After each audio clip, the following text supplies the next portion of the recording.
Hello everyone, so today I have 6 cards to share that I made using supplies from the Your Creative Studio box from February 2024. So I'm starting with card bases, and then I showed you where I've cut this piece of paper. For the cards, I'm using the art paper, which has a slight texture to it, and I think it works really great on cards because it has a little bit more weight and the colors are really vivid and it's just extra special. Now I'm pulling in these doilies. I once picked these up at the thrift store. I think I had hundreds of them, so I've had them forever. But you could also use circle or something else similar. And then I have the stamp that came in the box. And then the closest ink that I had in my collection was this one from Nuvo that kind of matches the pink, I think. So I'm just going to place the doily down, and then nothing too fancy here. I am just using my fingers. I didn't even get a block out. And that's how it looks on there. I have already stamped it here. For this one, I used a stamp positioner and stamped it a couple times. So that is a little more vivid, but then I put some glue on here and press it down. And then I'm just going to trim off the overhang there. And yeah, and so that's a good start for this card. So trim off the excess. And I am dabbing up a little bit of extra glue. I'm using the same paper towel throughout, but otherwise it gets too messy. So to finish this card, I just have some basic like flower dies. This came in my monthly Hero Arts set that I had, but I was just looking through the dies that I had and picked out some like simple floral or leafy ones, and then for this I'm just going to arrange them here. And so I had 2 of the same flower, it's like a bud or something, so I have 2 of those, and then just a leafy one. And so this part's a little bit fiddly, but when I finally get them how I like them, I'm going to use a little piece of tape, like washi tape, something. Low tack, that's what it is. Low tack tape to hold them together so that then I can just flip them over and glue them down and not have to worry about them changing position. And then I trim off a little bit on the end there. So here I'm adding a little bit of glue here to hold them to each other first. And then I can trim off the ends that I don't need because one of them's a little longer there. And then put the glue onto the back side and glue them down onto the card. Here I'm just like wrapping this little piece of tape around, but that was maybe not the best idea there, because then I end up having to trim off, and I think I had to go back and trim off a little more of the tape, but I actually didn't even take the tape off because you'll see here why I can leave that in a moment. But here now I'm going to glue this down because it gets covered up basically, but yeah, so I mean, I just left it on. That's so funny. So now I have this washi tape. I've had for a long time. Washi tape, unless you use it all the time, I swear, I don't know if you ever use up a roll. I love having a variety of washi tapes, and this is one simple way to use washi tape in a card. It's just taking a little bit and using it to kind of like attach something. So obviously the glue is attaching it, but I just liked the little bit of extra, and it was the perfect green color there. And so yay, I found another way to use washi. Now for card number 2, I have another card base that was from my stash, and then I have put a panel of like a light pink cardstock on there. This is the larger sheet from which I cut this panel. There's some purple lilies, some really beautiful patterns and colors in these papers. So I'm putting that down with a little bit of the pink showing through. I had a really hard time with this card deciding whether I wanted pink or purple. So I went back and forth there.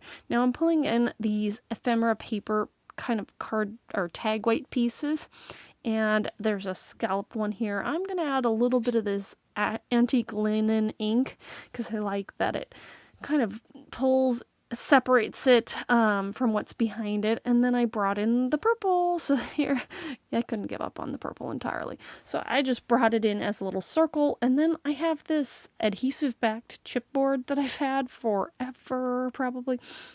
I'm just using it to add a little bit of depth there and thickness, and you could totally not add any of that, or you could use foam or any other, to add just a little bit more variety there. And I'm placing the tag ephemera piece. Boy, I'm tripping over my words right now. And then going to place that down. It makes a really nice focal point. So some of these pieces from that paper ephemera pack are just perfect for an A2 size card as a little focal element there.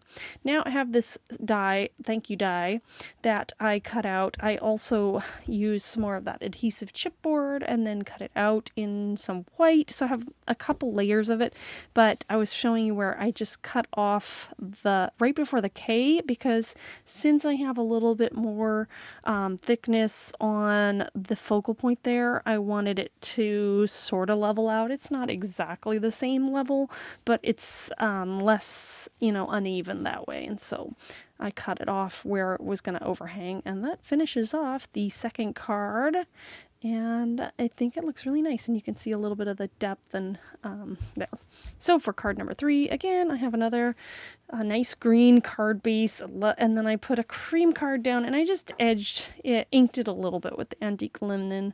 And then here is this full size sheet here, and I really wanted to have the dragonfly in there. So I've cut this at that way to have the dragonfly towards the top of the card. And yeah, I really, really liked how that looks on a card front here. So going in, I need a focal point for that. So again, I'm going to bring these pieces back. And there was this one that says Earth Laughs and Flowers. Really liked that. To separate that from its background a little bit, I just inking the edges a bit with the black. And the reason I'm doing that is because I wanted to kind of coordinate with the dragonfly. And I'm going to pop it onto some cream cardstock here that I also inked with the antique linen. And just glue that down to layer that. It's very similar card layout to the one we just saw. But yeah, so those work really well, because I'm going to do in the bottom left there, place it. I don't want to cover up my dragonfly, but that's why I did the black ink there, was to coordinate with the dragonfly. Now I have a scrap piece of cream card here, and I'm going to take the washi tape that came in the box. This one did come in the box, and just place it down on the cream card and trim out a little rectangle. So I'm making my own little piece of paper ephemera here with the washi tape. I probably could have done this on white cardstock also, but I was trying to stay in using the same scraps, since my background paper was cream, and there's a lot more cream in that pattern paper. So here's how this looks. I just trimmed some little banner flags in the end there, and then I have a couple other scraps here, a scrap of black and then another scrap of cream in varying widths, and I'm gonna figure out how I want these behind my focal point there with that little sentiment, and arrange them and glue them down, sticking out. And they are not all the same length because I'm using scraps, so I didn't even bother to make them the same length because they're going to be covered up by this piece. So yeah, I mean, it doesn't matter all that much because you're not going to see it in the end. But if you're wondering why is she using the different lengths? Well, that's because, I guess, I don't want to say lazy, that's kind of harsh, but yeah, I didn't need to, so I didn't trim them to be the same length because you're not going to see it anyway. So it takes a little bit of fiddling to get it where I like it here. I kind of want them all to show. I don't want to cover up too much, but yeah, and I don't want them all even.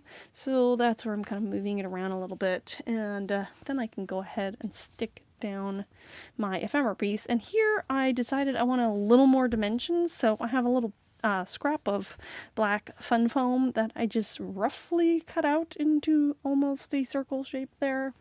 And that's just going to give me a little more height for that focal point and separate it from the pieces underneath it. I also like how it adds shadow, when the light falls on it. So there's just a lot more variety in it. This is how this turns out. Here's a little close-up look. You can kind of see that beautiful texture in the paper.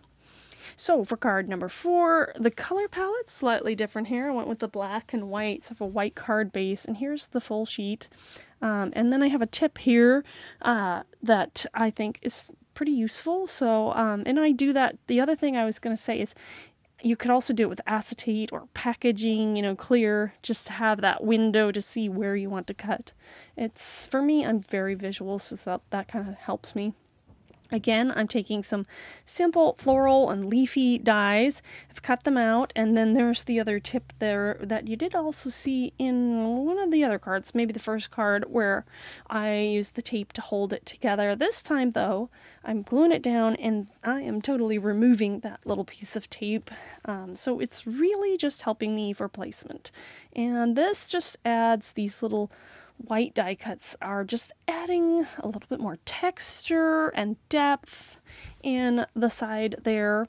And then I have this old die set. I'm going to use the butterfly. You can use any butterfly die, but I really like this one from an old Spellbinders kit. And it has 3 layers, the background, and then the detailed wings, and then the body. And then I also, for my sentiment, used a former Spellbinders kit there. For this sentiment, the hello, which is coming to another tip here that I have for you. I cut it out twice, and so the thing is I'm using some scraps, and I didn't have an exact match for the color of the flowers. So yeah, you can use ink to change, or even use ink to make your own cardstock color if you have a lot of inks. But then for this one, I'm using the vellum to kind of mute that color a bit because it's a bit bright, but with the vellum on top of it, I feel like it's a pretty close match. I like how it goes better because the color palette in the background paper there, it's really kind of muted. And I just didn't have anything in my scraps that was too similar. But with this bright pink that's somewhat muted by the vellum, I think it works out pretty well.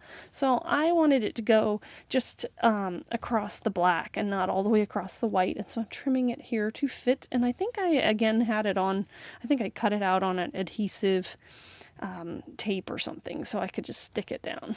And then I put my butterfly there, and that's it. So for card number 5, again, nice green card base, really showcases the greens and the spring kind of color palette there. And then there's this pattern paper that's a little more simple, but I really like how it has that springtime feel and how it works out in this card. So I'm leaving a little bit of a green border, struggling to get things straight here, but thankfully the wet glue gives me a moment to get it where I like. And then I have this die. I don't even know where I got this. Maybe I picked it up off Amazon. But, if you didn't have a sentiment die like this, you could just use a circle punch or die to have that be the focal point. But I love that this one has the sentiment built in. Again, I cut it with the onto that adhesive back chipboard and then some cream card. And for this one, I just adored those butterflies, and I just could not cover them all the way up. And so this circle sentiment has, the middle open, and I cut it again in vellum so that it wouldn't cover up those butterflies. That is basically the entire reason. Is I couldn't do it. I couldn't cover up those butterflies completely. And so I have some double stick adhesive that I cut out in a slightly smaller circle, and I'm nesting that vellum piece right in there. And so it's a little more than nothing there in the opening, and I think it works. But you can still see the butterflies. And then I've cut the butterfly piece out in a light pink and also in a vellum. And here you can see me doing this inking technique that I had the tip earlier for, because the pink isn't quite the right color, but with a little bit of that distressed, tattered rose, I think it comes a lot closer to matching those flowers in the background there. And so I am using the vellum to also give that muted color, but also to give some layering to my butterfly here so that the wings, I'm only gluing down the vellum piece on the body part, and the wings can kind of flutter open, have some movement, some texture, a lot more depth and interest in this little card, and it comes together pretty quickly. For the final card here, I'm using this beautiful pattern paper here with the lilies. I really liked that little bit of yellow that pops out, and you'll see how I can use that in this card. And this is kind of a light green minty color card base that I had, and I think it goes really well with this particular pattern paper as well. So again, I'm going to bring in the doily because, I have a million of those and they're just really nice for focal points on cards. But yeah, you could use a scallop circle or anything you had that's in the similar shape. And I'm also bringing in another one of the stamps. And so I have this squeezed lemonade oxide ink. This is a nice bright yellow.